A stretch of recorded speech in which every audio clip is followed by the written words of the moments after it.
काय ग आज कसली तयारी? अरे आज पर्युषण चालू होणार आहे ना आता, तर पर्युषणच्या रेसिपीज आपण चालू करतोय, तर पुढची रेसिपीची तयारी करते। बरं, हे जे छोले आहेत ना ते मी 2 ते 2.5 तासच एकदम कडक पाण्यामध्ये भिजवून ठेवले होते आणि त्यानंतर कुकरमध्ये 5 ते 7 शिट्ट्या केलेल्या आहेत। छान आपले छोले असे मऊ झालेले आहेत। फक्त आता हे मी मिक्सरमध्ये बारीक करून घेणार आहे। मॅशरने देखील मऊ करून घेऊ शकतो, पण मिक्सरमध्ये असं छान मऊसूत होतं, त्यामुळे मी मिक्सरमध्ये पटकन बारीक करून घेते। तर हे असं मी मिक्सरमध्ये मऊ बारीक करून घेतलं आहे। थोडंसं दही घालते मी इथे। दह्यातून पूर्ण पाणी काढून घेतलेलं आहे, जेणेकरून आपलं जे आपण टिक्की करणार आहोत ते पाणसर होणार नाही। आता यामध्ये डाळीचं पीठ घालायचे। एक 3 चमचे इथं मी पीठ घातलेलं आहे। या चमच्याच्या मापाने आपण 3 चमचे घेतलेलं आहे आणि तांदळाचं पीठ 2 चमचे। थोडासा असं कुरकुरीतपणा येतो त्यामध्ये। जिरे आणि यामध्ये आपण घालतोय शिमला मिरची, थोडीशी हळद। शिमला मिरची मी इथे जी घेतलेली आहे ती चॉपरमध्ये बारीक करून घेतलेली आहे। मीठ आणि मिरची पण बारीक करून घेतलेली आहे, ती घालूया। हे आपण अगदीच पाणी वापरायचं नाहीये सुरुवातीला, सर्व आपण मिक्स करून घेऊयात आणि छान असं बाइंडिंग होतं। आपण यामध्ये डाळीचं पीठ आणि तांदळाचं पीठ घातलेलं आहे, त्याऐवजी आपण पोहे भिजवून यामध्ये घालू शकतो बाइंडिंगसाठी। अजिबात पाणी न वापरता आपण हे सर्व मिश्रण मिक्स करून घेतलेलं आहे। व्यवस्थित असे याचे गोळे होत आहेत। थोडंसं हाताला तेल लावून आपण याचे टिक्क्या करून घेऊयात। बऱ्याच जणांना वाटेल की पर्युषणमध्ये दही वगैरे चालत नाही, तर दही आपण थोडंसं जे शिजवून घेतो किंवा गरम केलेलं असतं ते चालतं, त्यामुळे इथे मी दही वापरलेलं आहे मिश्रणामध्ये। इथे आपण पर्युषण असल्यामुळे कुठल्याही प्रकारचा बटाटा किंवा गाजर वगैरे जे कंदमूळ आहेत ते घातलेले नाही आहेत। इतर वेळी आपण या मिश्रणामध्ये थोडंसं पौष्टिक करण्यासाठी किंवा मुलांना टिफिनमध्ये देण्यासाठी गाजर, बीट यासारख्या गोष्टी देखील घालू शकतो। टिक्कीज मी करून घेतलेल्या आहेत। आता आपल्याला सॉस करायचा आहे, तोपर्यंत मी या टिक्कीज एक 10 मिनिटं फ्रीजमध्ये ठेवून घेते। नाही ठेवलं तरी चालतील, पण छान असं घट्टसरपणा येतो त्याला। आता जो आपण सॉस करणार आहे त्यासाठी लाल भोपळा घेतलेला आहे। लाल भोपळा मी कुकरमध्ये सुकवून घेतला होता, थोडासा आता मिक्सरमध्ये बारीक करायचा आहे। आणि आज आपण कसं करणार आहे, लंचमध्ये मस्त असं टिक्की, भात आणि हा सॉस करणार आहे, त्यामुळे मी कुकर लावतानाच त्यामध्ये हा उकडून घेतला होता भोपळा। थोडंसं पनीर घालते। पनीर हे आपण घरातच दूध फोडून केलेलं आहे। थोडंसं पनीर घालूया, छान असा थिकनेस येतो सॉसला त्यासाठी। त्यानंतर चवीसाठी मीठ घालते, तिखटपणासाठी चिली फ्लेक्स, लाल मिरची पावडर आपली वापरली तरीही चालेल। काळे मिरेपूड मी घालते याच्यामध्ये, अगदी थोडीच एक पाव चमचा घालायची आहे। ऑलरेडी आपण तिखट घातलेलं आहे, जास्त तिखटपणा येऊ नये सॉसला। बरं, आणि यामध्ये थोडासा तुपाचा तडका पण आपण देऊ शकतो किंवा बटर थोडंसं गरम करून घातलं तरी चालेल वरून। आता आपण हे बारीक करून घेऊया। थोडंसं जर वाटलं तर पातळपणासाठी दूध घालायचं आहे किंवा अगदी थोडंसंच पाणी। हे बघा, छान असं एकदम मऊसूत टेक्स्चर आलेलं आहे।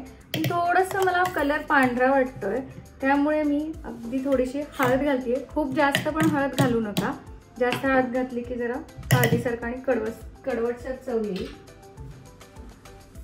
पुन्हा एकदा मिक्सर करून घेऊया। छान असा मऊसूत झालेला आहे, थोडासा पिवळट कलर आलेला आहे हळद घातल्यामुळे। छान असा आपला सॉस तयार आहे, क्रीमी सॉस। मी अजिबात पाणी घातलेलं नाहीये किंवा दूध पण घातलेलं नाहीये, असंच ठेवलेलं आहे आणि एवढं सफिशियंट आहे, कारण आपली टिक्की पण अशी कोरडी नाहीये जास्त, त्यामुळे सफिशियंट होईल। ज्या टिक्कीज आहेत ना त्या आपण आता शॅलो फ्राय करणार आहे, पण त्यासाठी मी एक वरून कोटिंग देणार आहे।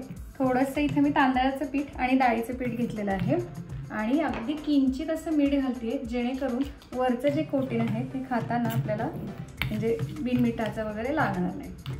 थोडंसं पाणी घालायचं आहे, अगदी किंचित, थोडं थोडं लागेल असं पाणी घालून असं पातळ असं करून घेऊयात आपण मिश्रण।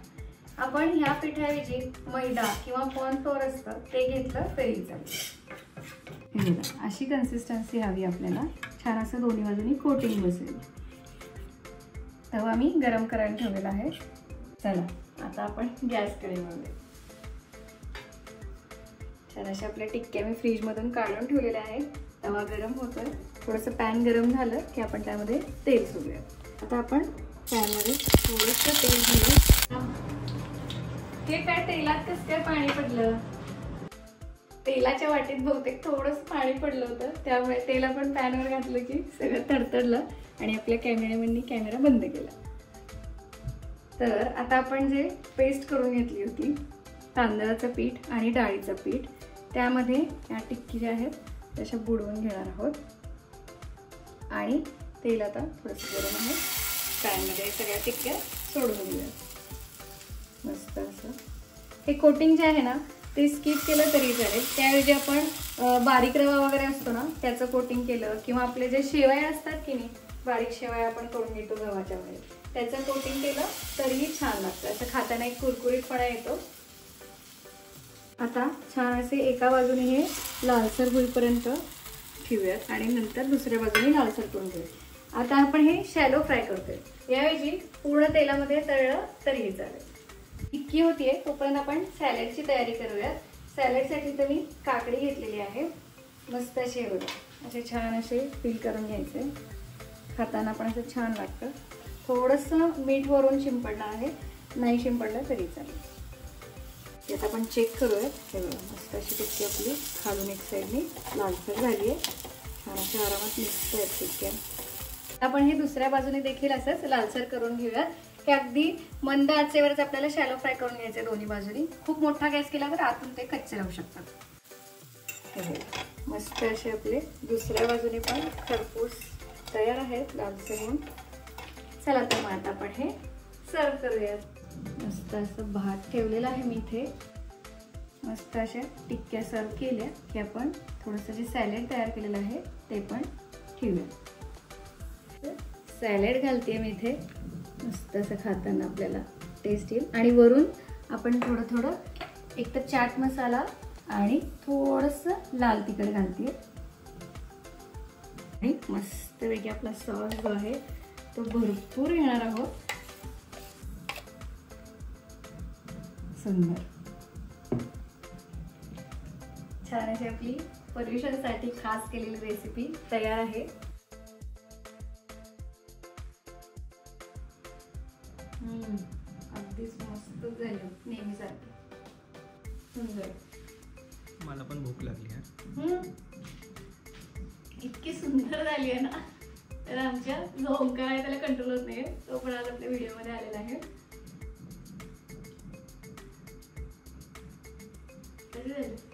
आज ओजस्वी नाही आहे, पण ओजस्वीचे पप्पा आहेत. आवडली का रेसिपी? मस्त आहे.